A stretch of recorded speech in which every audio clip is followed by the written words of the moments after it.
네, 할렐루야, 반갑습니다. 오늘도 이 예배를 잊지 않고 현장으로 그리고 함께 각 처소마다 예배의 자리로 함께 하신 여러분을 환영하고 축복합니다.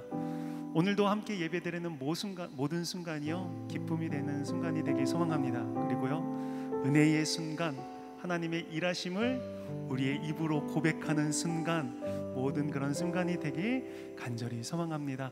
함께 우리 찬양하시면서요 우리의 고백으로 함께 예배 올려드리도록 하겠습니다. 함께 찬양하시겠습니다.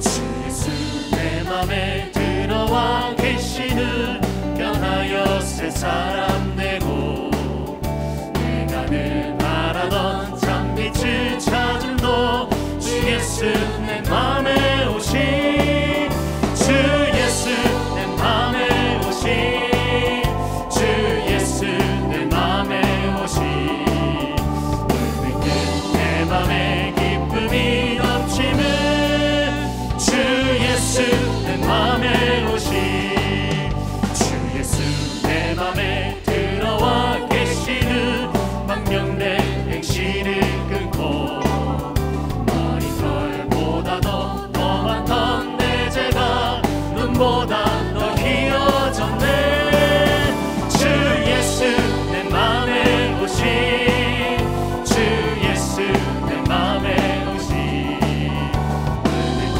내 맘에 기쁨이 넘치는 주 예수 내 맘에 오신 내 맘의 소망을 든든히 가지는 주 예수 내 맘에 오신 의심의 구름이 사라져버림도 주 예수 내 맘에 오신 주 예수 내 맘에 오신 주 예수 내 맘에 오신 오늘 내 맘에 기쁨이 넘치는 주 예수 내 맘에 오신 사망의 음침한 골짜기 가다가 맑은 빛 호련히 비쳐 저 멀리 하늘문 환하게 보인 너 주 예수 내 맘에 오신 주 예수 내 맘에 오신 주 예수 내 맘에 오신 물밀듯 내 맘에 기쁨이 넘치는 주 예수 내 맘에 오신 내가 저 전성에 올라가 살기를 주 예수 내 맘에 오신 전성에 올라가 주님을 뵈리니 그 기쁨 이길 데 없네 주 예수 내 맘에 오신 주 예수 내 맘에 오신 물밀듯 내 맘에 기쁨이 넘치는 주 예수 우리 1절 다시 한번 고백합니다. 주 예수 내 맘에 들어와 계시는 변하여 새 사람 되고 내가 늘 바라던 창빛을 찾은 너 주 예수 내 맘에 오신 주 예수 내 맘에 오신 주 예수 내 맘에 오신 물밀듯 내 맘에 기쁨이 넘치는 주 예수 내 맘에 오신 주 예수 내 맘에 들어와 계시는 망령된 행실을 끊고 머리털보다도 더 많던 내 죄가 눈보다 더 희어졌네 주 예수 내 맘에 오신 주 예수 내 맘에 오신 물밀듯 내 맘에 기쁨이 넘치는 주 예수 내 맘에 오신 내 맘의 소망을 든든히 가지는 주 예수 내 맘에 오신 의심의 구름이 사라져버림도 주 예수 내 맘에 오신 오신 주 예수 내 맘에 오신 주 예수 내 맘에 오신 내 맘에 기쁨이 넘치는 주 예수 내 맘에 주 예수 내 맘에 오신 주 예수 내 맘에 오신 내 맘에 기쁨이 넘치는 주 예수 내 맘에 주 예수 내 맘에 오신 주 예수 내 맘에 오신 내 맘에 기쁨이 넘치는 우리에게 기쁨 주신 주님을 찬양합니다. 주 예수 내 맘에 오신 주 예수 내 맘에 오신 내 맘에 기쁨이 넘치는 주 예수 우리 마지막으로 한 번 더 고백합니다. 주 예수 내 맘에 오신 주 예수 내 맘에 아멘 내 맘에 기쁨이 넘치는 주 예수 내 맘에 오신 그분으로 인해서 날마다 기쁨과 감사가 넘치는 우리의 삶이 되길 소망합니다. 그렇게 역사하실 주님께 우리 감사와 영광 박수 함께 올려드릴까요? 아멘. 주님 역사하여 주시옵소서. 아멘.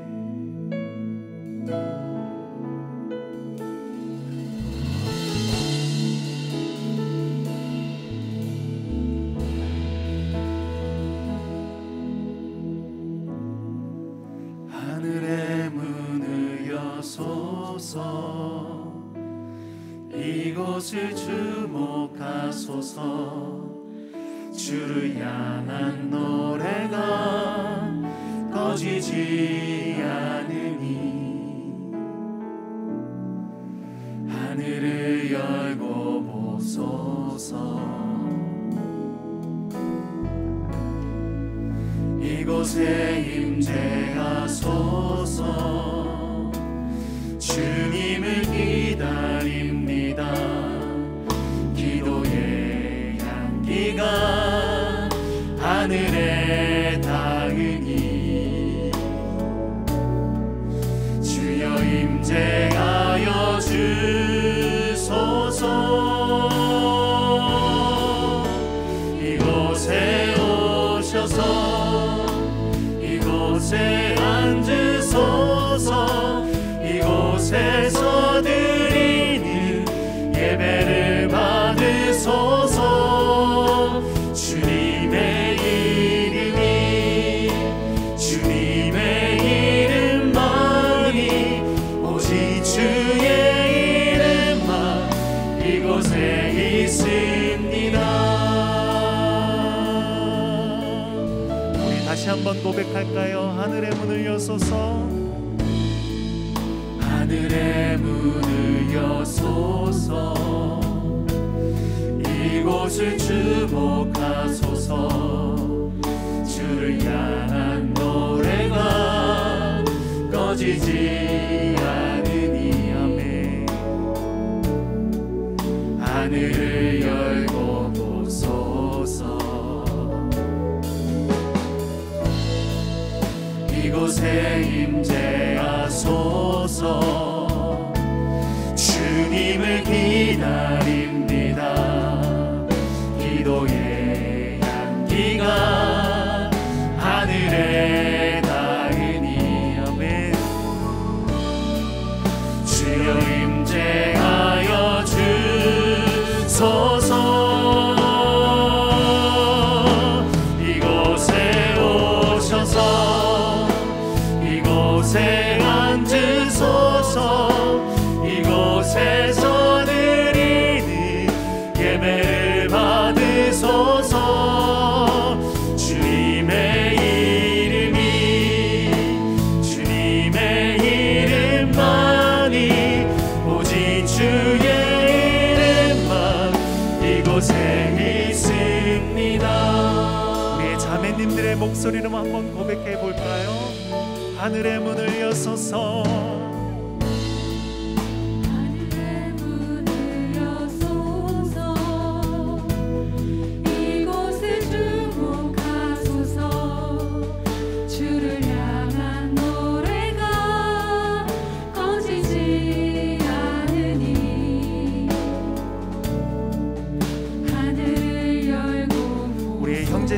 목소리로 고백합니다.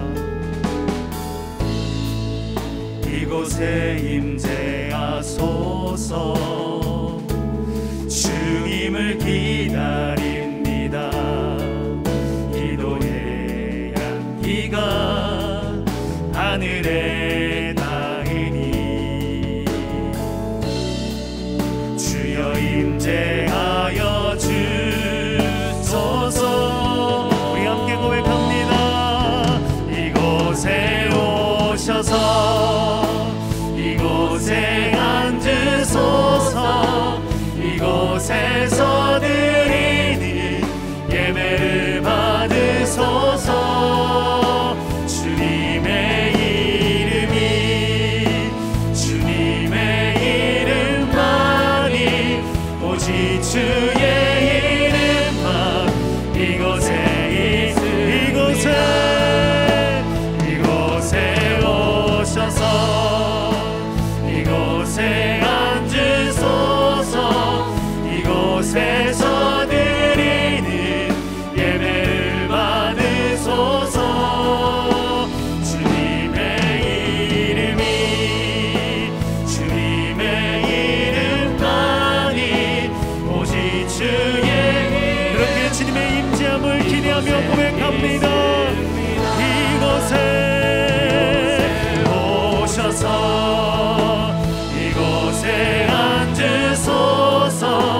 이곳에서 드리는 예배를 받으소서.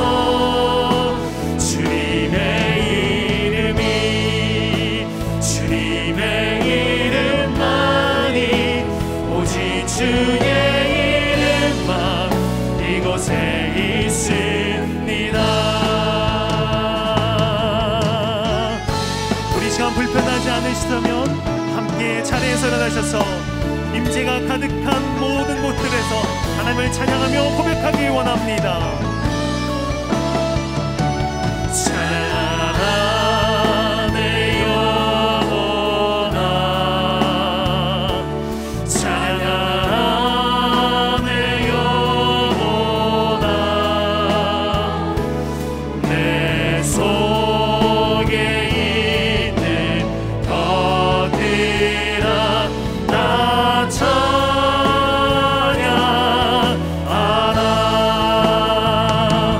감사하라 내 영혼아.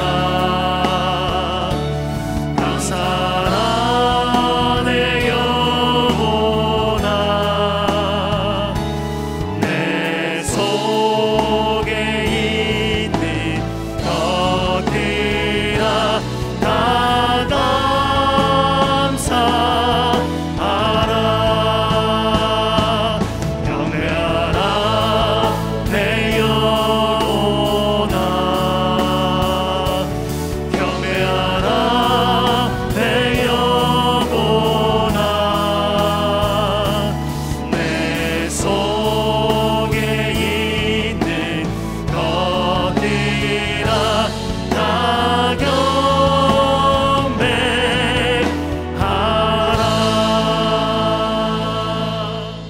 하나님은 영이시니 예배하는 자가 영과 진리로 예배할지니라.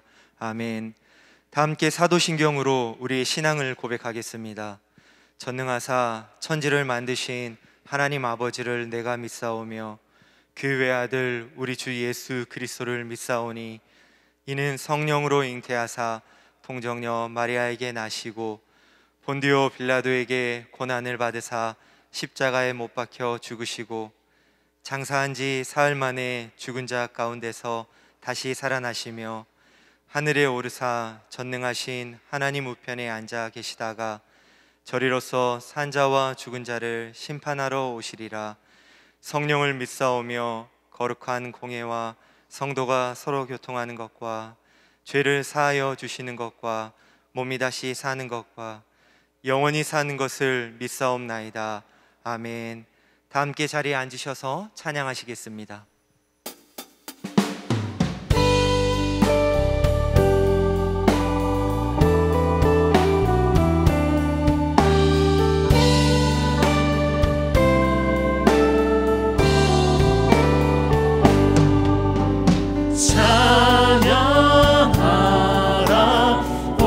대신 구세주 예수 백성들아 사랑을 전하세 경배하라 하늘의 천군과 천사 주님 앞에 영광을 돌리세 목자같이 우리를 지키시고 종이 품에 늘 안아주시니 찬양하라 높으신 권세를 찬양 찬양 찬양 영원히 드리세 찬양하라 복되신 구세주 예수 우리 대신 죽임을 당했네 구주 예수 영원한 구원의 소망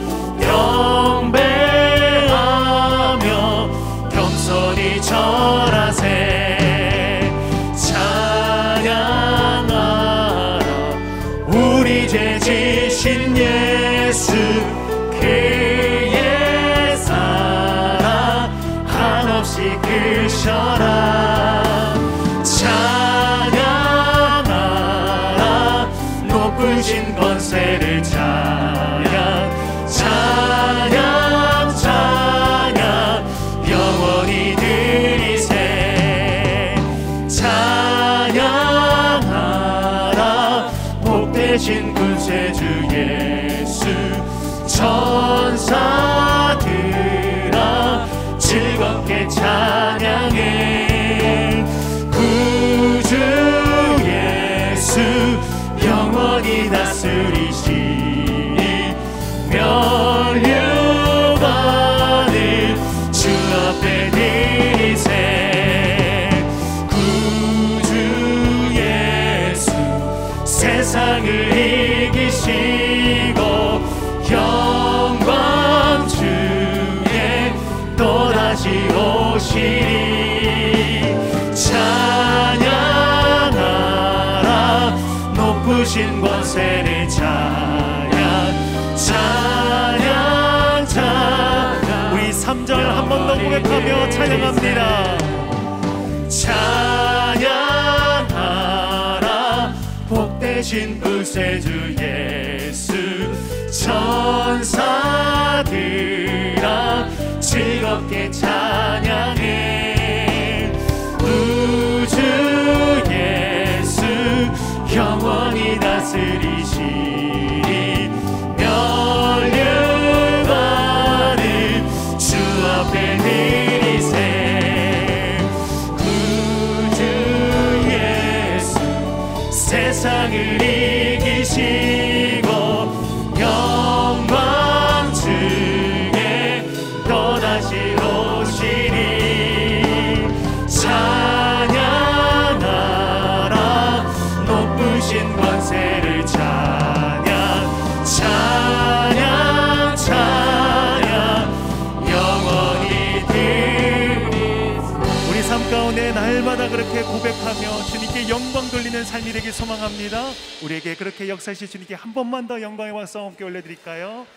아멘. 주님 역사하여 주옵소서.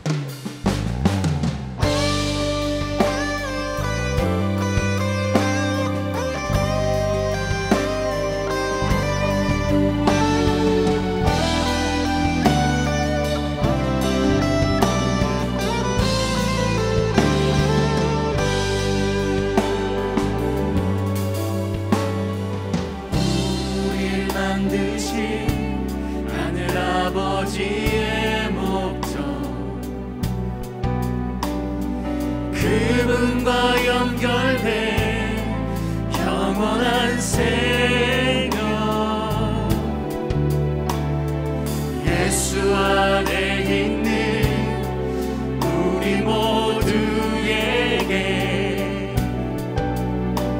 이미 시작된 하늘나라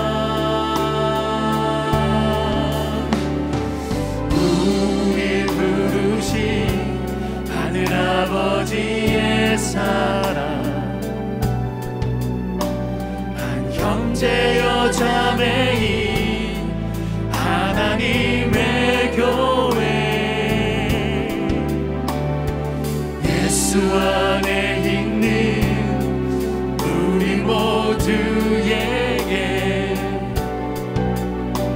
이미 시작된 하늘나라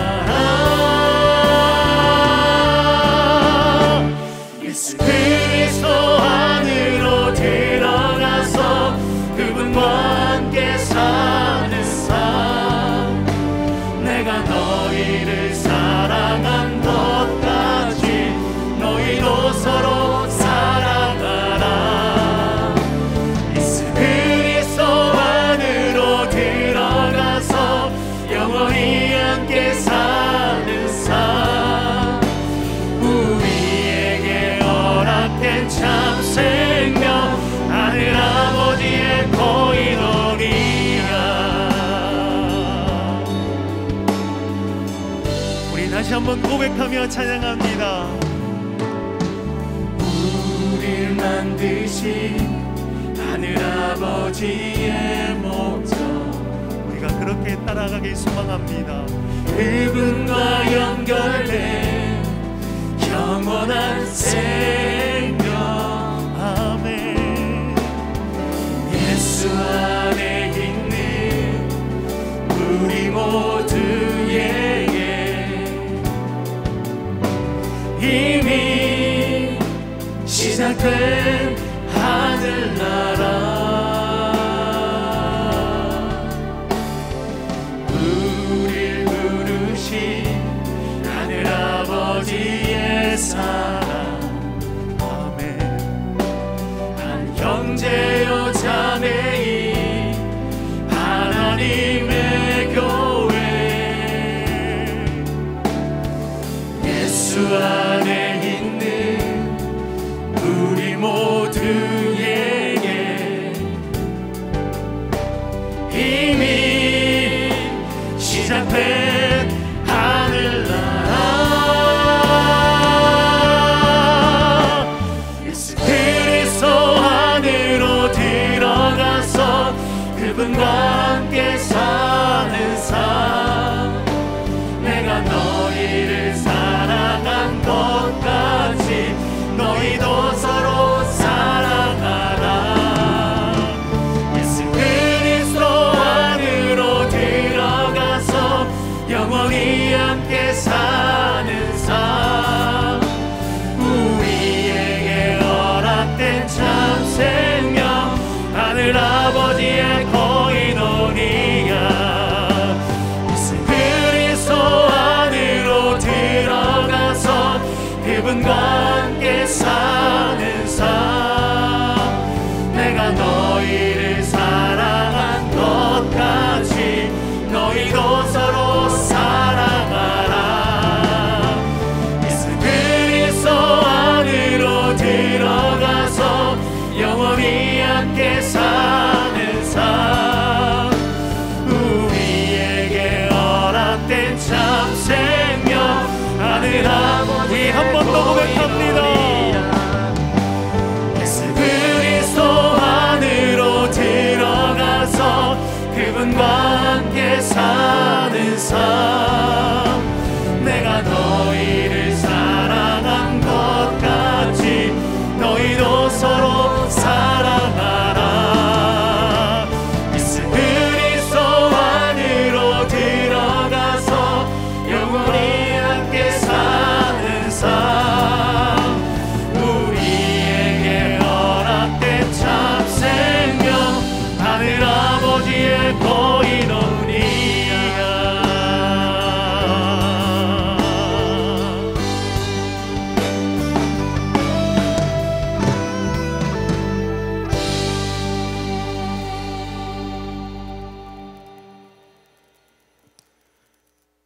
거룩하신 하나님 아버지, 항상 주님의 사랑과 은혜로 저희들 영육간의 모든 삶 속에 빛으로 비춰주시고 성령님의 포기하지 않는 인내하심으로 주 예수 그리스도를 믿는 믿음 안에 살게 하시니 하나님께 영광과 감사를 드립니다.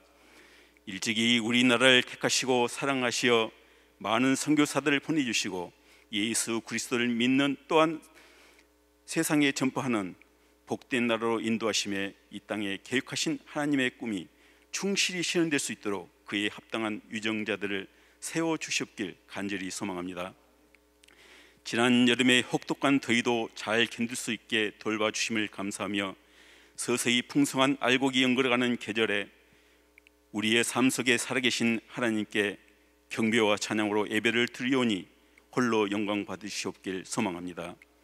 하나님 아버지, 지난 시간을 돌아볼 때에 주님을 의지하는 것보다 나의 이성적 판단과 욕심으로 말미암아 하나님 앞에서나 사람들 속에서 행했던 모든 부끄러운 죄와 선하지 못한 것들을 주 예수의 보혈에 내려놓사오니 믿음 부족함을 긍휼히 여기시고 불쌍히 여기시어 죄를 사하여 주시옵소서.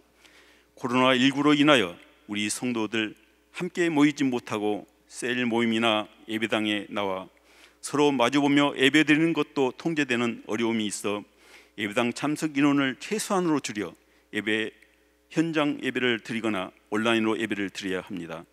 하나님 아버지, 소원하옵기는 이번 상황 속에서도 오직 모든 성도들의 심령마다 성령 충만케 하시어 한 영혼도 믿음 부족하여져서 혼란에 빠지거나 약해지지 않도록 꼭 붙잡아 주시고 그리스도의 몸된 우리 교회가 굳건히 지역사회의 빛과 소금으로 사명을 완수할 수 있기를 소망합니다. 이 시간 말씀을 대언하실 목사님께도 성령 충만케 하시어 말씀이 선포될 때 주 하나님의 은혜가 풍성히 넘치며 모든 심령마다 은혜의 꽃이 피고 생수가 흘러 주의 동산을 더욱 푸르게 하옵시고 이 시간에 모든 영혼들이 성령 충만함 속에 회개와 회심의 장이 될 수 있길 간절히 소망하옵니다. 보이지 않는 곳에서 예배를 준비하는 손길들 축복하시고 이루하시는 주의 음성을 함께 들을 수 있길 소망합니다. 노약하고 병약한 성도들의 건강을 지켜주시고 물질적으로 어려운 성도들과 어렵게 사업하는 성도들의 가정과 사업장을 지켜주시며 교육자들의 가정과 발걸음을 지켜주시옵길 소망합니다. 모든 영혼이 하나도 빠짐없이 소외되지 않고 모두와 기쁨으로 예배드리고 서로 용서하며 하나님의 꿈이 우리 안산 동산교회의 모든 성도들의 비전이 되어지길 간절히 소망하오니 축복하시옵소서.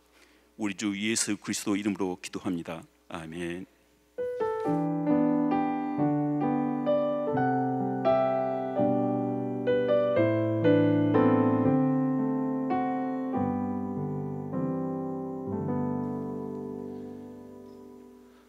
오늘 우리에게 주신 하나님의 말씀은 역대상 16장 1절부터 6절까지 말씀입니다.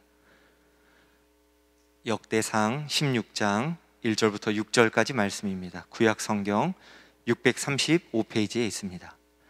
찾으신 말씀을 한 절씩 교독하고 마지막 절은 함께 읽겠습니다. 하나님의 궤를 메고 들어가서 다윗이 그것을 위하여 친 장막 가운데 두고 번제와 화목제를 하나님께 드리니라.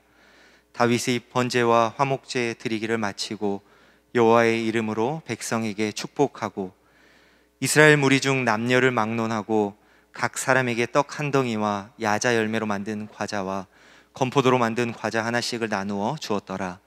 또 레위 사람을 세워 여호와의 궤 앞에서 섬기며 이스라엘 하나님 여호와를 칭송하고 감사하며 찬양하게 하였으니 아삽은 우두머리요 그 다음은 스가랴와 여이엘과 스미라못과 여히엘과 마띠디아와 엘리압과 브나야와 오베데돔과 여이엘이라. 비파와 수금을 타고 아삽은 재금을 힘있게 치고. 다 같이 읽겠습니다. 제사장 브나야와 야하시엘은 항상 하나님의 언약궤 앞에서 나팔을 부니라. 아멘. 이제 김성겸 담임 목사님께서 다윗의 장막이란 제목으로 말씀 전해주시겠습니다.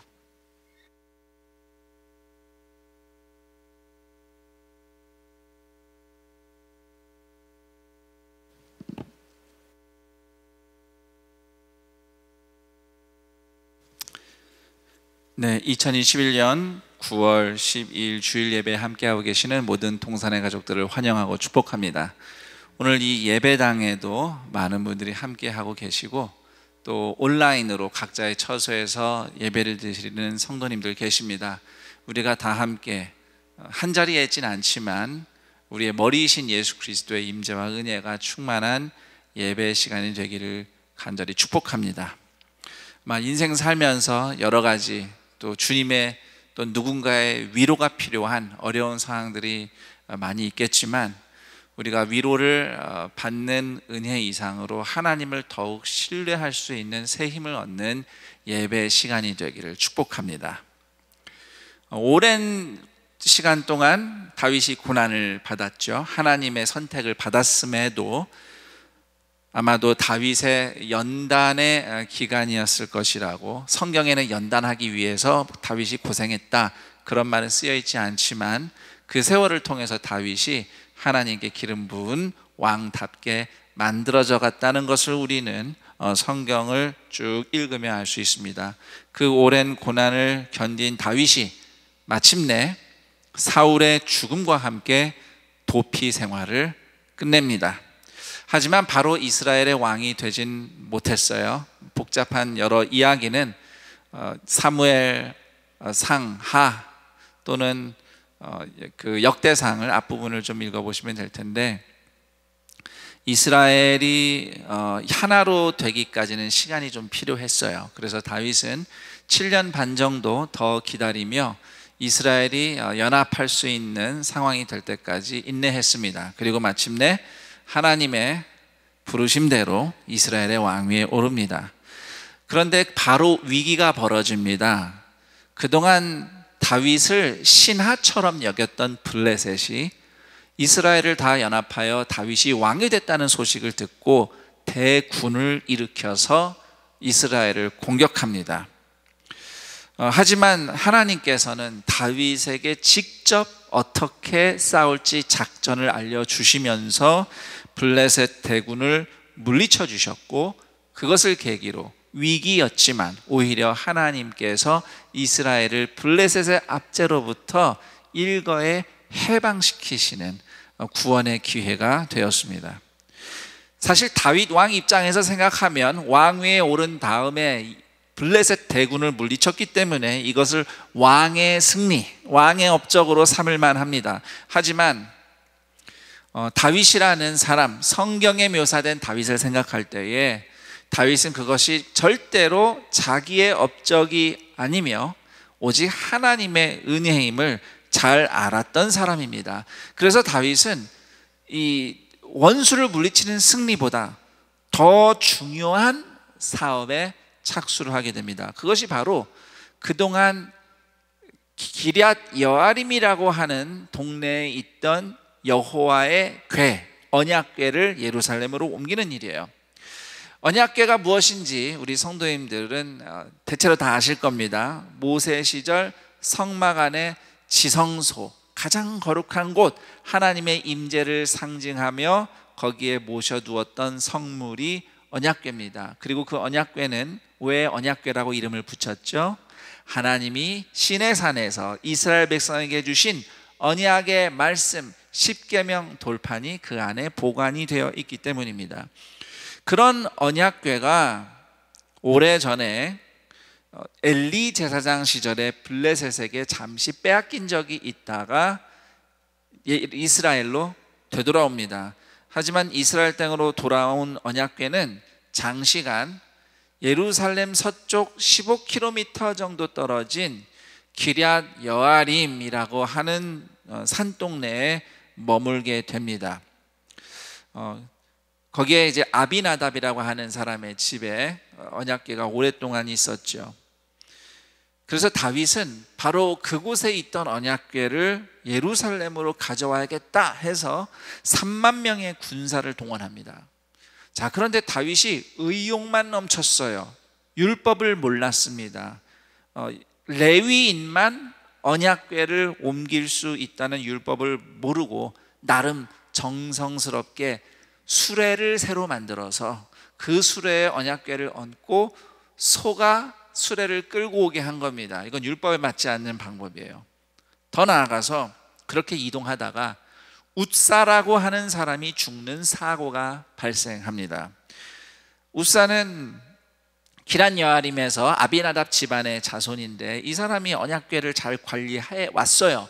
이동할 때도 자기가 같이 언약궤와 동행을 한 겁니다. 그런데 가다가 수레가 덜컹 하고 크게 흔들리니까 언약궤가 떨어질까 봐 걱정이 된 우사가 언약궤에 손을 댑니다. 붙잡아 버립니다. 율법에 의하면 제사장 외에는 언약궤를 절대 만지면 안 돼요.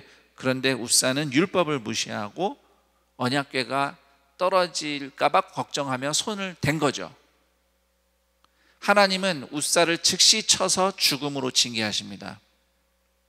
너무하다 싶으신가요? 아니, 언약궤가 떨어질까 봐 걱정해서 한 건데 하나님 어떻게 그 마음은 모르시고 율법 어겼다고 치시는가?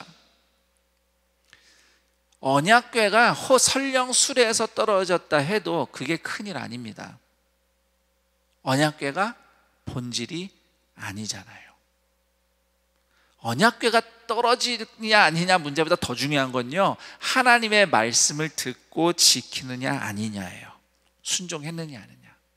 그래서 우사는 두 가지 죄를 저질렀다고 볼 수 있어요. 두 가지 측면에서. 우선 하나는, 우사는 하나님을 마치 사람이 다루는 우상처럼 대한 거예요. 그러니까 떨어지면 큰일 나겠네, 잡아야지 하고 만져버린 겁니다. 그것이 우상 숭배하는 이교도들이 우상을 다루는 방식이에요. 그리고 또 하나는, 우사는 맡은 일을 잘 하겠다는 생각만 앞세워서 하나님의 말씀을 무시했습니다. 몰랐다고 생각하지 않습니다.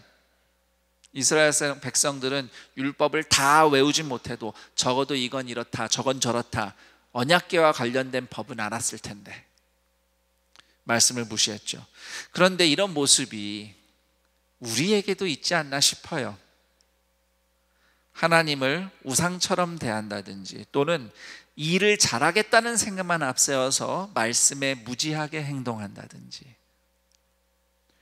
감사한 것은 하나님이 오늘날 우리를 우사처럼 대하지는 않으신다는 것, 그게 우리가 오늘도 살아 숨쉴 수 있는 은혜가 아닌가 싶습니다. 이렇게 우사가 죽음을 당합니다. 다윗이 겁을 먹어요. 그래서 언약궤 운반을 중단합니다. 그리고 중간에 예루살렘을 오는 길에 오벳에돔이라는 레위인의 집에 언약궤를 맡겨요. 뜻밖의 일이 벌어집니다. 하나님께서 오벳에돔의 집에 엄청난 복을 주시는 거예요. 사람이 죽어서 하나님이 진노하셨다 해서 겁을 먹고 멈췄더니 하나님이 그 멈춘 곳에 복을 주신 거죠. 하나님의 메시지입니다. 다윗에게 주시는 메시지예요. 다윗아, 두려워하지 마라. 언약궤를 예루살렘으로 끝까지 옮겨라. 이것이 복 있는 길이다. 이런 하나님의 마음을 다윗이 알아차려서 용기를 냅니다. 이번에는 율법대로 합니다. 소가 끄는 수레가 아니라 율법대로 제사장과 레위인 900여 명을 정결하게 준비시켜서 율법대로 레위인들이 그 운반 막대에 직접 어깨에 메고 걸어서 언약궤를 예루살렘으로 운반합니다. 그때 온 이스라엘 백성들이 하나님을 기뻐하며 찬양하며 예배했고요, 다윗 왕도 얼마나 기뻤는지 겉옷이 벗겨질 정도로 신나게 춤을 췄다고 성경은 기록합니다. 마침내 예루살렘에 도착한 언약궤는 다윗이 살던 궁전 위쪽, 북쪽 위쪽에 거기에 설치된 장막에 놓여지게 됩니다. 그때 다윗이 세운 장막은 성막은 아니에요. 그냥 장막입니다. 사실 어떻게 생겼는지 몰라요. 지금 보시는 사진은 아마 이랬겠지 하고 상상해서 그려본 겁니다. 성경에는 정확하게 기록이 없기 때문에 다윗이 세운 장막의 구조가 어떤지 외관이 어떤지 알 길이 없습니다. 그러나 핵심은 이겁니다. 하나님은 꼭 율법이 정한 성막이 아니어도 다윗이 세운 장막에도 언약궤를 두는 것을 허락하셨다는 사실입니다. 그리고 거기에 하나님이 임재하십니다. 그날 온 이스라엘 백성이 하나님을 예배하며 다윗은 이스라엘 백성에게 음식을 나누어 주며 잔치를 하고요, 역대상 15장과 또 이후를 뒤를 더 읽어보시면 아시겠지만 언약궤가 모셔진 다윗의 장막에서는 제사장들이 조를 짜서 24시간 내내 돌아가면서 그 주변에서 하나님을 예배하며 찬양하는 그런 예배, 끊이지 않는 예배의 장소가 되었습니다. 오늘 말씀에서 주목할 점은 언약궤를 예루살렘으로 옮기는 것이 다윗 왕의 최우선의 관심사였다는 사실입니다. 사실 이스라엘 왕으로 등극하고 블레셋 대군을 물리친 후에 왕으로서 할 일, 해볼 만한 일, 정치적으로 또는 여러 가지 측면에서 많이 있었을 겁니다. 하지만 다윗이 가장 중요하게 여긴 것은 언약궤를 예루살렘으로 가지고 오는 것이었어요. 언약궤가 하나님이 이스라엘과 맺은 언약을 근거로 이스라엘 가운데 임재하신다는 사실을 보여주는, 하나님의 임재를 상징하는 물건이었음을 생각해 볼 때에 다윗 왕이 언약궤를 그렇게 예루살렘에 가지고 오고 싶어 했던 것은 그만큼 하나님의 임재와 동행을 가장 열망했다는 것을 보여주는 겁니다. 어떤 사람들은 이런 질문을 할 수 있어요. 혹 그때 고대 왕들은 자기들의 왕권을 내세우기 위해서 수호신이나 어떤 신의 이름으로 이런 행동들을 하지 않았냐? 혹시 다윗도 왕권을 강화하기 위해서 언약궤를 그렇게 가져온 거 아니냐? 그런데요, 만약에 다윗이 왕권을 위해서 하나님을 이용했다면 아마 성전 건물을 먼저 지으려고 했을 겁니다. 사실 고대 왕들은 항상 거대한 신전을 지어서 자신의 왕권을 과시했어요. 그 대표적인 사람이 바로 예수님 시절의 헤롯 왕입니다. 헤롯 왕은 기존의 예루살렘 성전을 그 당시 로마 제국 통틀어서 가장 웅장한 성전으로 만들겠다는 포부를 가지고 엄청난 그 리모델링 공사를 해서요, 진짜 로마인들이 와서 감탄할 정도의 예루살렘 성전을 건축한 사람이 바로 헤롯 왕입니다. 하나님을 위해서 지었겠습니까? 자기 이름을 위해서 지은 겁니다. 다윗은 그렇게 하지 않았습니다. 다윗은 건물이나 신전부터 세우지 않았습니다. 이스라엘에도 우기에는 비가 오니까, 비는 피해야 되니까 장막은 쳤어요. 하지만 초라한 장막이에요. 그런데 그 초라한 장막이지만 이스라엘에게 가장 중요하고 필요한 하나님의 임재를 소망하며 언약궤를 그 안에 둔 것입니다. 이 하나님의 임재를 사모하는 다윗의 마음이 하나님의 마음하고 통한 거예요. 하나님의 애당초 이스라엘 백성을 출애굽시키신 후에 신전도 없이 그냥 성막이라고 또는 회막이라고 부르는 천막 하나 만들어서 하나님이 그 천막을 통해서 임재하시면서 이스라엘 가운데서 동행하셨습니다. 나중에 심지어는 사무엘서 쭉 읽어보시면 아시겠지만 이제는 하나님이 아예 성막과 언약궤를 분리해 버리셔요. 언약궤가 성막과 상관없이 돌아다닙니다. 그리고 하나님이 성막과 상관없이 임재를 보여주셔요. 이처럼 건물이나 장소를 초월하실 수 있는 하나님의 자유와 권능, 그리고 오직 언약을 근거로, 다른 어떤 이유가 아닌 오직 하나님이 맺으신 언약을 근거로 이스라엘 가운데 거하시기를 기뻐하시는 하나님의 마음을 다윗이 잘 알았던 것이죠. 그래서 다윗은 비록 그럴듯한 성전과 신전은 없었지만 장막 하나 세우고라도 언약궤를 가지고 온 겁니다. 하나님, 여기 임하여 주옵소서. 우리에게 가장 필요한 것은 하나님의 임재입니다. 그래서 하나님은 예루살렘의 그 다윗의 장막에 임재하시며 이스라엘 백성의 예배를 받으셨습니다. 그 다윗의 장막에서 하나님의 임재가 어떻게 나타났을까요? 어떻게 나타났을까요? 성경에 보면 하나님의 임재가 나타난 유명한 이야기들이 발견됩니다. 대표적인 것이 이제 모세의 성막, 모세 시절 세운 성막 딱 완성되고 드디어 이제 모세가 성막에 딱 들어가려 하는데 거기서 구름과 연기로 하나님의 임재와 영광이 정말 영광스럽게 나타나는 바람에 모세가 성막 안에 들어가지도 못했다는 이야기가 출애굽기 맨 끝에 나오죠.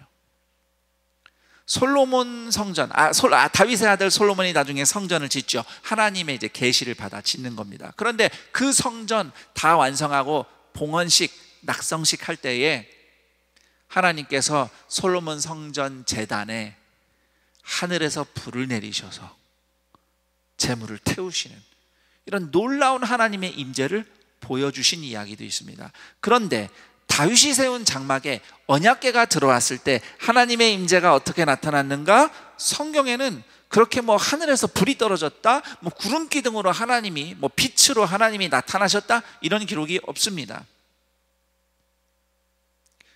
그럼에도 우리는 이 말씀에서 하나님의 임재가 나타나는, 잘 드러나는 장면을 발견할 수 있습니다. 오늘 우리가 읽은 말씀 16장 2절 3절 다시 읽어드립니다. 다윗이 번제와 화목제 드리기를 마치고 여호와의 이름으로 백성에게 축복하고 이스라엘 무리 중 남녀를 막론하고 각 사람에게 떡 한 덩이와 야자 열매로 만든 과자와 건포도로 만든 과자 하나씩을 나누어 주었더라. 여기서 번제와 화목제를 잘 생각해 보세요. 자, 번제는 하나님께 다 올려드리는 예배입니다. 하나님께 다 드리는 거예요. 태워서 드리는 거예요. 그런데 화목제도 하나님께 드리는 예배이긴 한데 같이 서로 잔치하는 게 중요합니다. 감사하며 예배자가 같이 함께 교제하며 잔치하는 거예요. 그래서 화목제는 성도들이 함께 나눠 먹고 감사하며 기뻐하는 사랑의 교제인 것입니다. 그때 다윗이 자신의 사비를 털어서 백성들에게 먹을 것을 나누어 줬죠. 그리고 거기에 온 이스라엘 백성에게 행복과 감사와 기쁨이 넘쳤습니다. 이것이 바로 사랑의 교제, 앞서 우리가 찬양한 것처럼 코이노니아인 것이죠.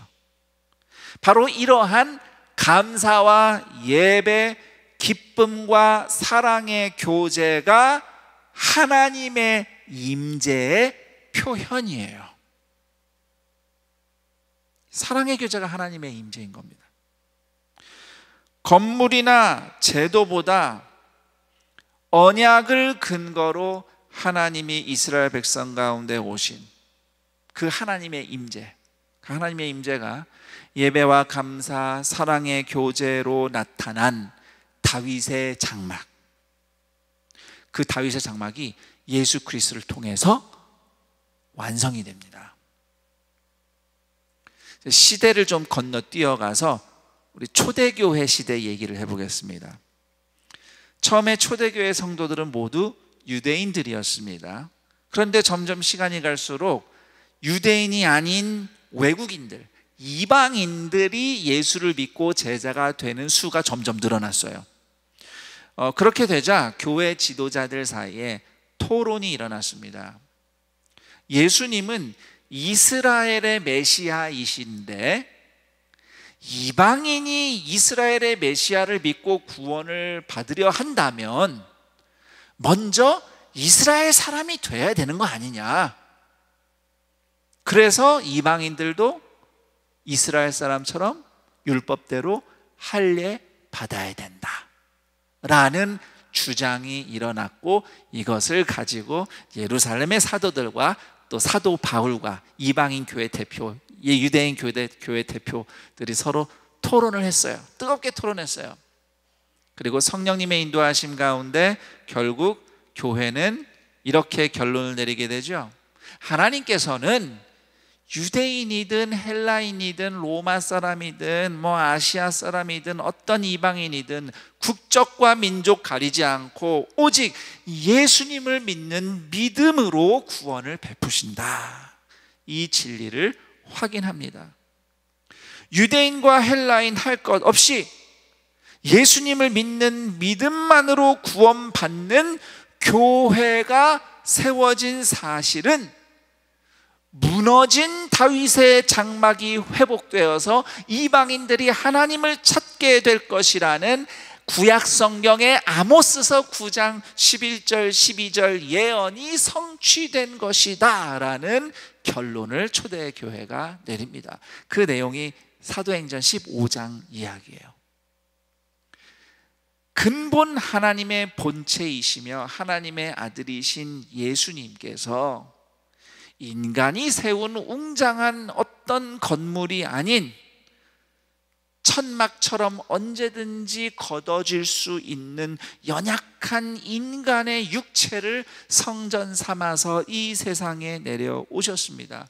그리고 성전이신 예수님이 우리의 죄와 실패와 연약함을 대신 다 짊어지시고 십자가에서 죽으셨습니다. 그리고 부활하셨습니다. 승천하셨습니다. 그리고 누구든 예수를 믿는 모든 자에게 성령님을 내려주셨어요. 그래서 유대인이든 헬라인이든 자유인이든 종이든 남자든 여자든 누구나 예수님을 믿는 사람은 다 예수님처럼 하나님의 임재를 모신 성전이 된 겁니다. 이렇게 헬라인이나 유대인이나 누구나 다 성전이 된 공동체를 아모스서가 다윗의 장막의 회복이라고 말했고, 사도들이 사도행전 15장에서 우리가 교회가 누구나 예수님을 믿어 함께 하나님의 자녀된 우리가 다윗의 장막의 회복이구나. 다윗의 장막이 바로 교회인 겁니다. 죄로 타락한 이후에 심판의 운명을 피할 수 없었던 인생의 구원, 그리고 세상의 회복을 위해서 하나님이 이루신 역사는 다윗의 장막 공동체인 교회를 세우신 일이에요. 이처럼 다윗의 장막의 회복이 초대교회에서 시작되어서 세월이 흘러서 2000년이 흘러서 오늘 예수를 주님으로 믿고 살아가는 우리에게까지 이어지고 있는 것입니다. 마치 유대인과 이방인처럼 서로 전혀 다른 사람들, 정말 예수님이 아니면 내가 굳이 같이 있을 필요가 없는, 예수님이 아니면 참을 이유도 없고 용납할 이유도 없고 기다릴 이유도 없고 환대할 이유도 없고 함께할 이유가 눈꼽만큼도 없는 사람들이 오직 예수님의 은혜를 먼저 기억하고 감사하며 하나님을 함께 예배하며 서로 기뻐할 수 있는 사랑의 교제, 코이노니아를 통해서 하나님의 임재가 나타나는 것입니다. 그래서 예수님이 요한복음 14장 21절에서 이렇게 말씀하셨어요. 나의 계명을 지키는 자라야. 어떤 계명입니까? 주님이 주신 새 계명, 내가 너희를 사랑한 것 같이 너희도 서로 사랑하라. 이 계명을 지키는 자라야 나를 사랑하는 자니, 나를 사랑하는 자는 내 아버지께 사랑을 받을 것이요 나도 그를 사랑하여 그에게 나를 나타내리라. 주님이 나타내 주신대요. 어디에? 서로 사랑하는 공동체 가운데. 그래서 성도의 사랑의 교제가 하나님의 임재가 드러나는 겁니다. 다른 말로 하면 성령 충만한 공동체가 뭐냐? 사랑이 충만한 공동체예요. 예수님의 사랑이 충만한 공동체. 제가 직간접적으로 경험했던 셀 또는 교우들 공동체의 공통적인 특징은 예수님의 사랑이 충만했습니다. 그래서 교회가 예수 그리스도 십자가 복음을 전할 때 예수님의 죄사함과 그래서 심판으로부터의 자유, 그래서 지옥이 아닌 천국으로 갈 운명에 대해서만 이야기하는 것이 아니라, 그래서 그렇게 구원받은 인생, 복음으로 출발한 교회 공동체, 셀에서의 삶, 사랑의 교제에 대해서 계속 이야기를 하는 겁니다. 그런데 사실 이렇게 설교를 듣다 보면 이런 궁금한 그 마음이 드는 성도님들이 계실 수 있어요. 지금 내 인생은 이게 문제이고 이게 아픈데 이게 어떻게든 해결되고 회복돼야 될 텐데 왜 설교단에서 목사님은 계속 교회 얘기, 셀 공동체 얘기 이런 얘기만 하시나? 지금 내 고통스러운 현실과 공동체가 무슨 상관이 있는가? 라는 질문이 있을 수 있다고 저는 생각합니다. 왜냐하면 당장 여러분들이 삶의 현장 가운데 씨름하는 고통이 있기 때문이죠. 현실이 있기 때문이죠. 그래서 더더욱 하나님의 임재가 있는 공동체를 이야기하는 겁니다. 인생의 구원과 회복은 물론 문제가 해결돼야 되죠. 아픈 부분이 회복되고 치유되는 것이 하나님이 주는 응답이죠. 그런데 인생의 구원과 회복은 그 문제가 해결되고 병이 고침 받아서 완성되는 게 아니에요. 중요하지만 또 그런 은혜가 있기를 구하지만 그게 인생의 구원 자체는 아니라는 겁니다. 여러분, 예수님이 10명의 나병 환자가 찾아왔을 때 10명 다 똑같이 고쳐주셨어요. 근데 그 중에 사마리아 사람 한 명만 예수님 앞에 돌아와 제자가 되었습니다. 그렇다면 병 고침은 10명이 받았는데 그날 구원받은 사람은 몇 명입니까? 한 명인 거예요. 구원을 받으며 또 그런 치유와 회복을 같이 경험하는 것은 참으로 감사한 일인데, 고침은 받았지만 구원과 아무 상관없는 인생이 있을 수 있다는 것을 우리는 기억해야 됩니다. 하나님의 임재를 만날 때 구원이 역사하는 거예요. 그럼 그 하나님의 임재를 어떻게 만납니까? 그리스도인이 하나님의 임재를 경험하며 사는 것은 마치 무당처럼 특별한 장소, 특별한 비법으로 신내림을 받듯이 그런 뭔가를 하는 게 아닙니다. 물론 성도가 신앙생활을 하면서 어떤 개인적인 신비한 강력한 체험을 할 수는 있어요. 저도 그런 체험이 있고 또 그런 체험이 있는 분들이 지금 함께 예배를 드리고 있습니다. 그러나 그런 체험이 하나님의 임재와 영광의 본질이 아니라는 겁니다. 하나님의 임재와 영광의 진수는 오직 예수님의 이름으로 함께 모여 예배하고 감사하며 기뻐하는 사랑의 교제에 있어요. 죄와 연약함으로 쉽게 넘어지고 나 혼자서는 내 인생을 도저히 추스릴 수 없지만, 그런 사람들이, 혼자 설 수 없는 사람들이 성령님의 은혜와 사랑을 의지하여 서로를 위해 기도해주며 붙잡아주는 코이노니아가 하나님의 임재인 것입니다. 왜냐하면 요한일서 4장 8절, 하나님은 사랑이시라. 하나님은 사랑이시기 때문이에요. 그 예수님의 사랑과 눈물과 수고가 있는 곳이 하나님의 임재가 역사하는 현장입니다.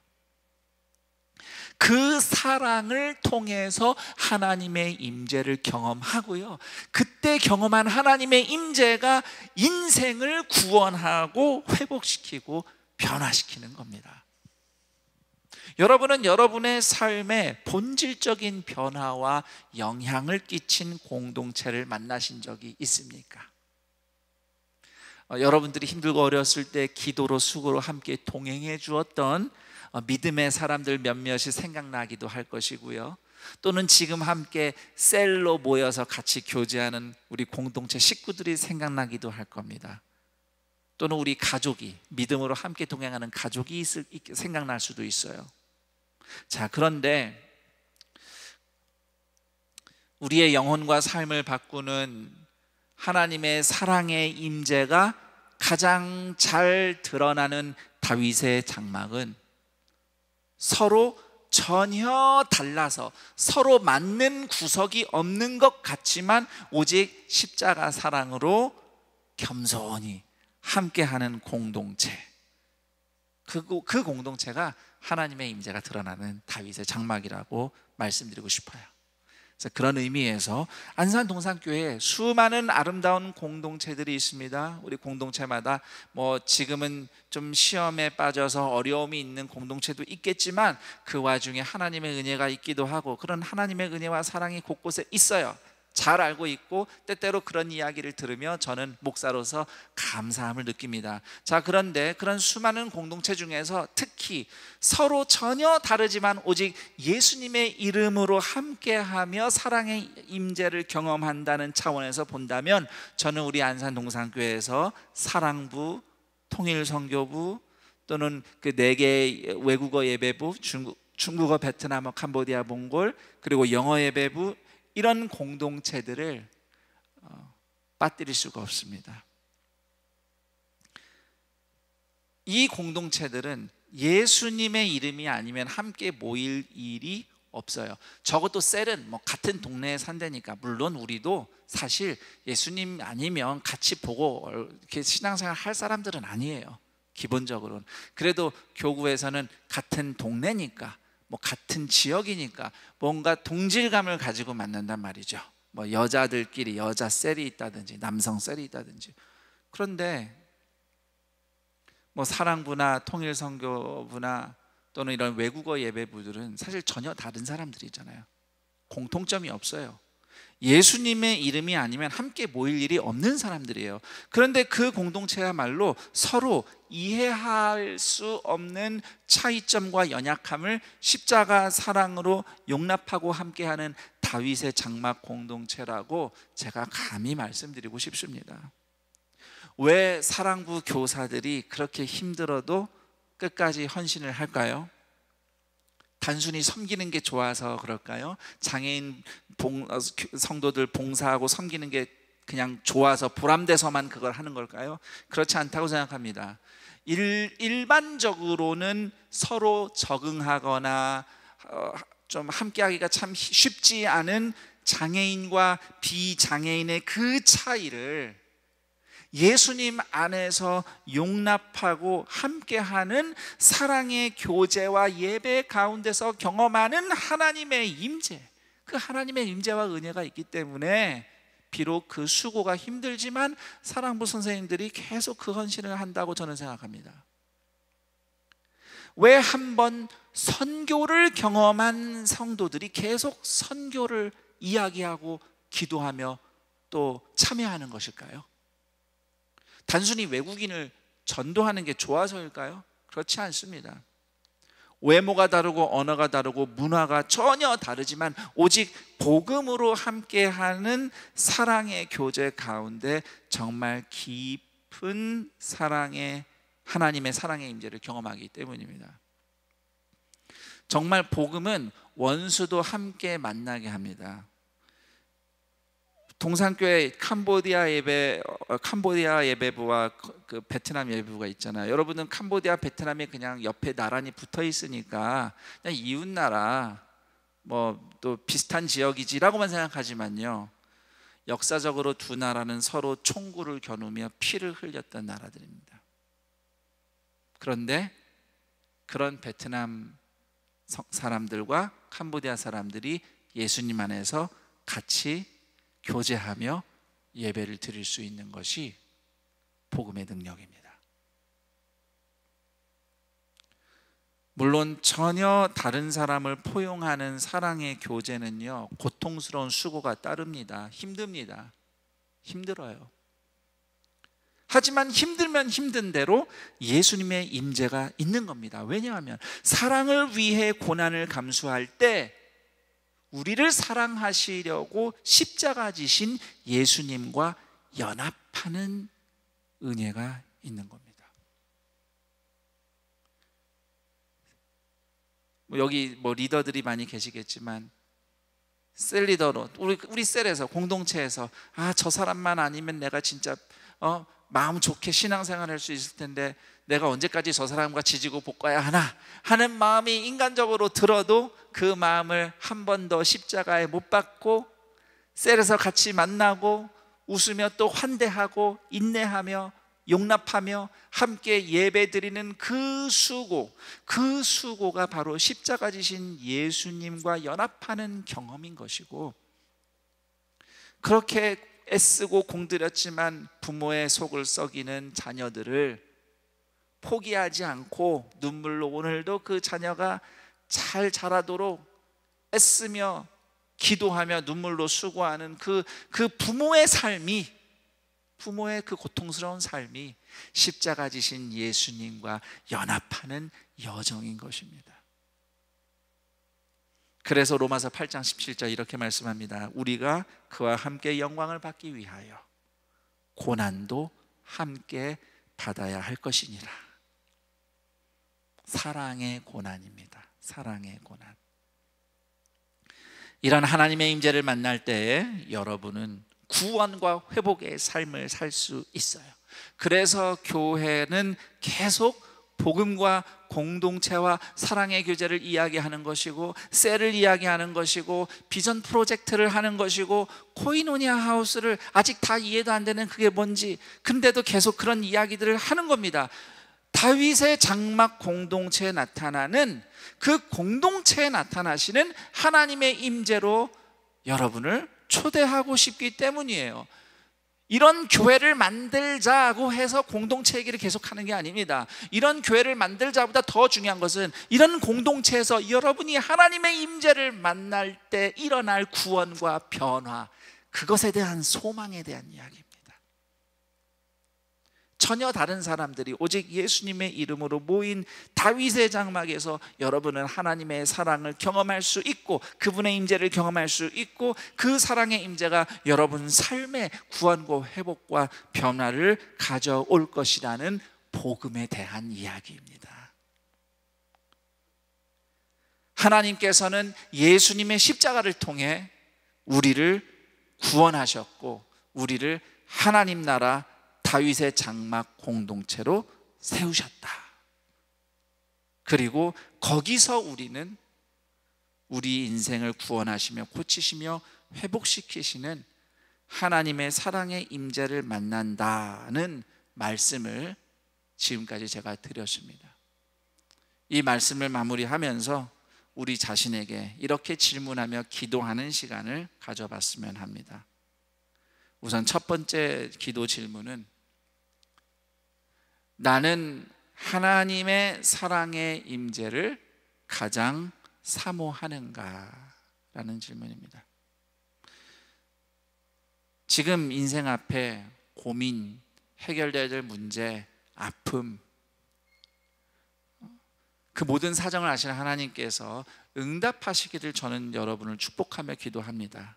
그럼에도 나에게 가장 필요한 것이 하나님의 사랑의 임재라는 것을 나는 알고 있는가? 정말 그 임재를 사모하는가? 아니면 다른 무엇인가가 내 삶을 구원해 주리라고 기대하며 다른 것을 더 많이 붙잡고 있는 것은 아닌가 질문하며, 다시 한번 우리의 마음이, 우리의 삶이 오직 하나님의 임재를 사모하도록 조정하며 기도하는 시간이 되기를 바랍니다. 그리고 두 번째 질문은, 내가 속한 공동체에서 하나님의 임재와 사랑의 교제가 어떻게 나타날 것인가?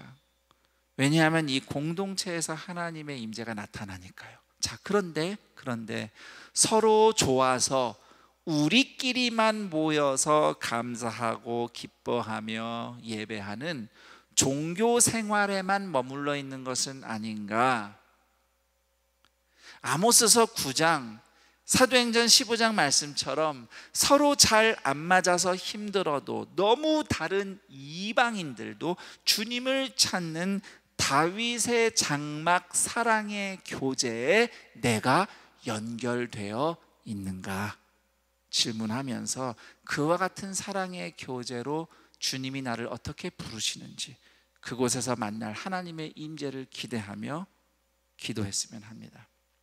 오늘 하나님의 임재를 더 사모했던 다윗의 이야기, 그리고 그 다윗의 장막 앞에서 함께 예배하며 감사하며 기뻐하며 사랑의 교제로 하나님의 임재를 경험한 이스라엘 백성의 이야기, 이 말씀을 다시 한번 떠올리며 말씀을 통해 깨달은 것, 또 제가 들려드린 이 기도를 위한 질문들도 생각하면서 우리 다 함께 하나님께 기도하며 나아가겠습니다. 기도합니다. 하나님 아버지, 감사합니다. 우리를 구원하시고 우리를 살리시기 위해서 주님이 우리를 예수님과 같은 성전, 다윗의 장막과 같은 사람들로 세우셨습니다. 우리에게 가장 필요한 것은 하나님의 임재입니다.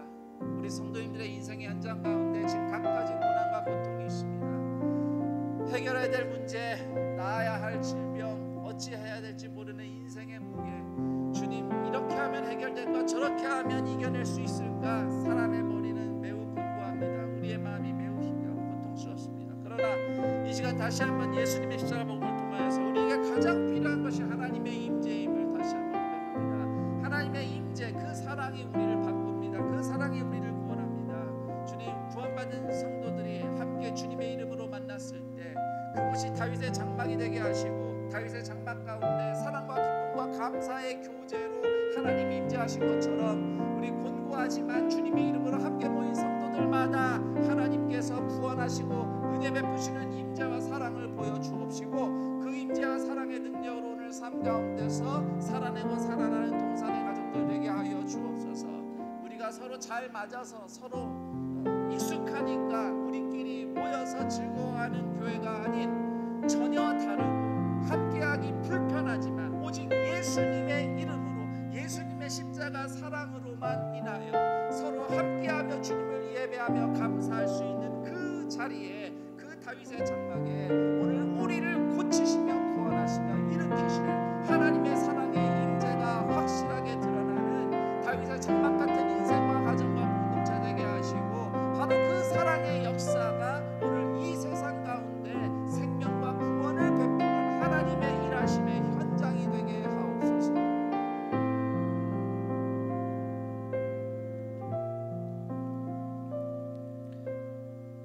하나님 아버지, 감사합니다. 우리 인생의 수많은 아픔과 고통, 어찌해야 될지 모르는 인생의 무게, 오늘도 고민하며 또 주님 앞에 답을 구하며 예배 드리는 주님의 자녀들의 그 심정을 다 아시는 하나님의 자비하심을 간절히 구합니다. 주님, 그렇지만 또 말씀을 통해 다시 한번 우리에게 가장 필요한 것이 하나님의 임재임을 고백합니다.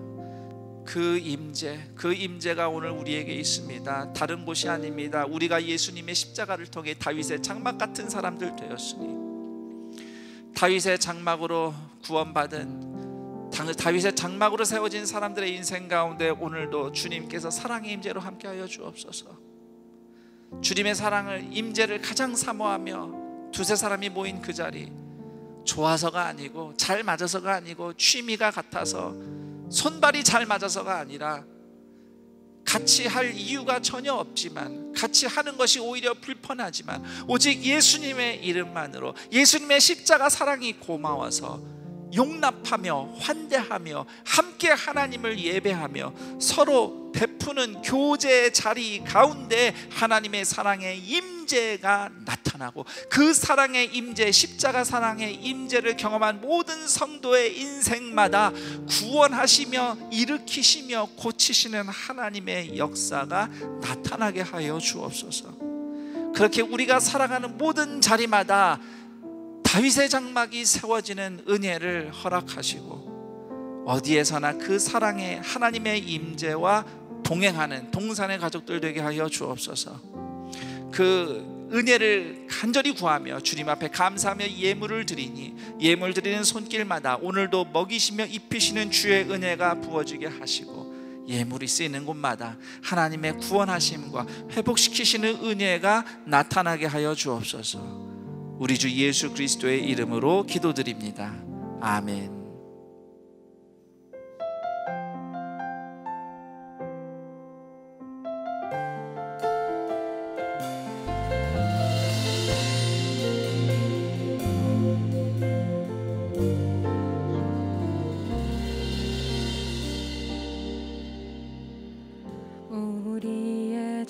중심을 주님께 맞추어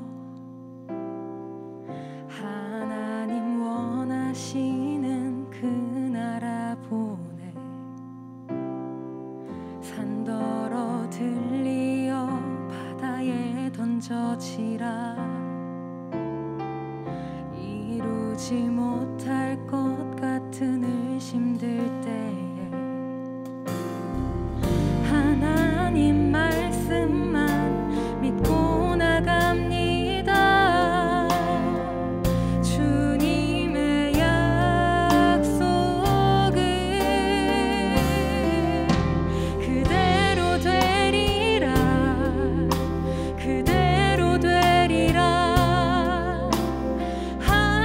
하나님께서 이루시리라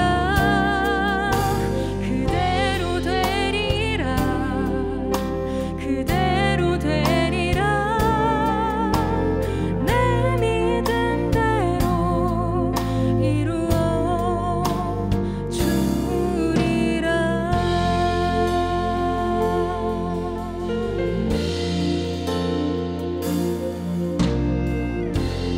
우리의 중심을 주님께 맞추어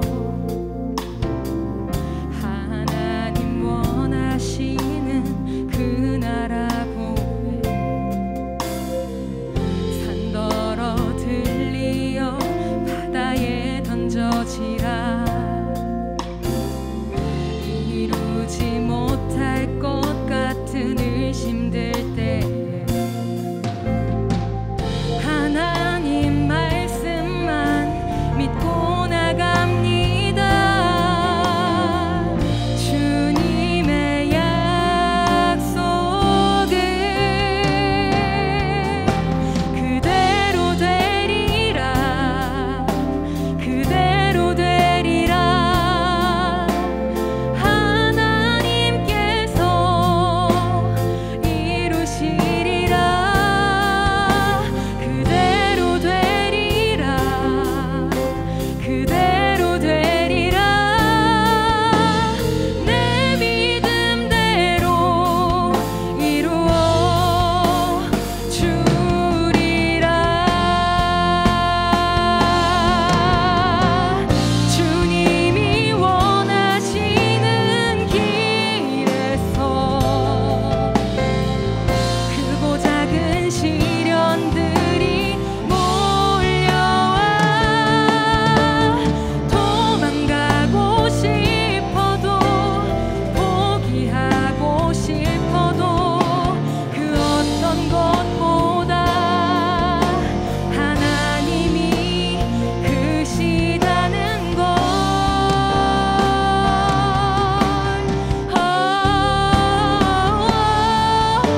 그대로 되리라 그대로 되리라 하나님께서 이루시리라 그대로 되리라 그대로 되리라 내 믿음대로 이루어 주리라 내 믿음대로 이루어 주리라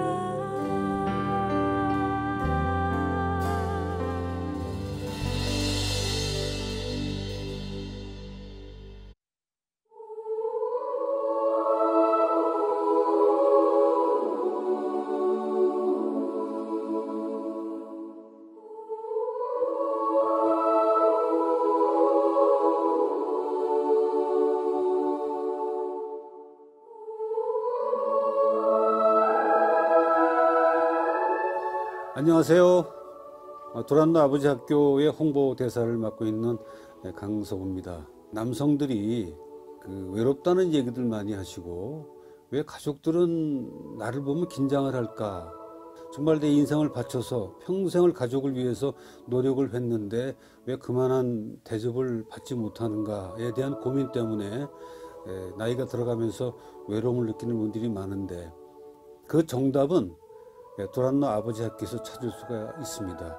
우리가 생각하는 것과 가족이 생각하는 아버지 사이에는 커다란 갭이 있습니다. 그 갭이 무엇인지, 어떻게 해야 아버지의 역할을 제대로 할 것인지 그것을 찾아가는 길이 되기를 바랍니다. 도란노 아버지 학교는 대면 수업을 하고 대면 강의를 듣는 게 원칙인데 요즘 코로나19 때문에 그럴 수 없는 형편이어서 인터넷 강의를 통해서라도 아버지 교육을 해야겠다는 결론을 내렸습니다. 인터넷 강의로도 아버지 학교가 개강이 되고 또 교육을 받을 수 있으니까 많은 분들이 참여하셔서 아버지로 인해서 한 가정이 서고 아버지로 인해서 아내와 자녀들이 행복해하는 그런 밝은 웃음을 볼 수 있는 그런 가정을 세워주시기 바랍니다. 안산 107기를 모집합니다. 기간은 10월 16일부터 11월 6일까지 매주 토요일 오전 10시부터 온라인 줌으로 진행됩니다. 자세한 사항은 주보 홈페이지를 참고해 주시기 바랍니다. 오늘 안산 동산교회 온라인 예배와 현장 예배로 함께 하신 모든 분들을 주님의 이름으로 환영하고 축복합니다. 온라인 예배로 함께 하시면서 등록하기를 원하시는 분들께서는 아래 안내되는 교회 번호로 전화 주시면 등록에 대해 안내해 드리도록 하겠습니다. 교회 소식입니다. 교회 소식은 주보와 교회 홈페이지를 참고해 주시기 바랍니다. 9월 26일 주일 본당 1부부터 4부 예배 시 학습, 입교, 세례식이 진행됩니다. 문답교육은 교구 및 부서별 온라인 교육으로 진행되며 9월 25일 토요일에 문답식이 진행됩니다. 신청 마감은 9월 12일 오늘까지이며 교구 교육자 및 부서 교육자에게 문의해 주시기 바랍니다. 추석 연휴 안내입니다. 추석 가정예배 모범은 주보 2면 및 홈페이지를 참고해 주시기 바랍니다.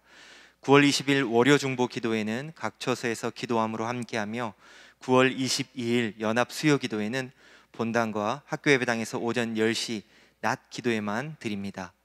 106회 대한 예수교 장로회 총회가 9월 13일 월요일에 있습니다. 김아람 목사님께서 시흥시 목감 신도시의 16번째 우리동산교회를 분립개척합니다.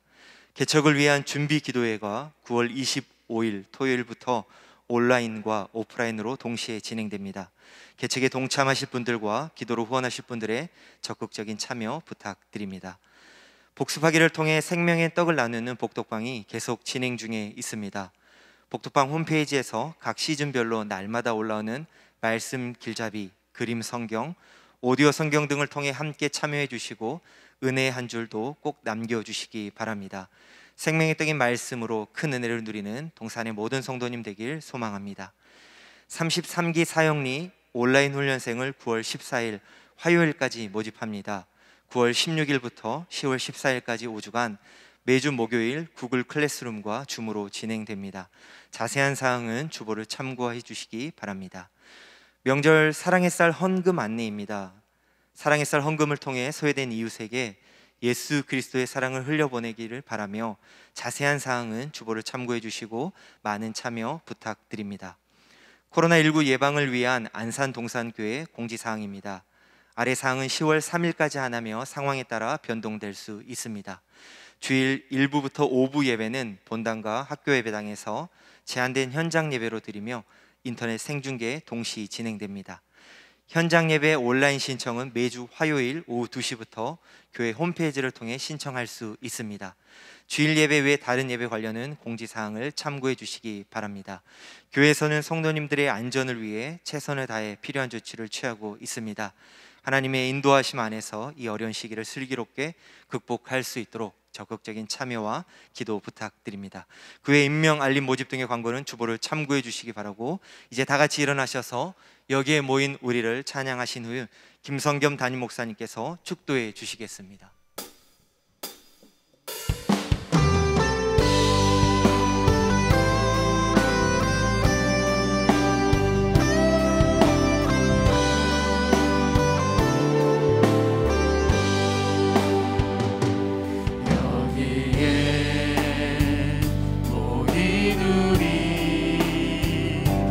주의 은총 받은 자여라.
우리 주 예수 그리스도의 은혜와 하나님 아버지의 그 크신 사랑하심과 성령 하나님의 교통 감화 충만 인도하심이 그 무엇보다 하나님의 임재를 가장 사모하며 예수 그리스도의 십자가의 은혜와 부활의 능력과 성령의 임재로 어디에 가든 다윗의 장막처럼 하나님의 임재가 있는 성전된 사람들로 살아갈 때에 오로지 예수님의 이름으로 십자가의 사랑으로 서로 아무리 달라도 힘들어도 용납하며 함께하며 하나님을 예배하며 감사하며 사랑의 섬김과 교제가 그 인내와 수고가 있는 곳마다 하나님의 임재가 역사하고 그 임재와 사랑이 우리의 삶을 건져내며 일으키며 구원하며 회복시키는 하나님의 일하심을 기대하며 사모하는 동산의 모든 가족들의 인생과 또 가정과 공동체, 삶의 모든 현장 위에 영원토록 함께 있을지어다. 아멘.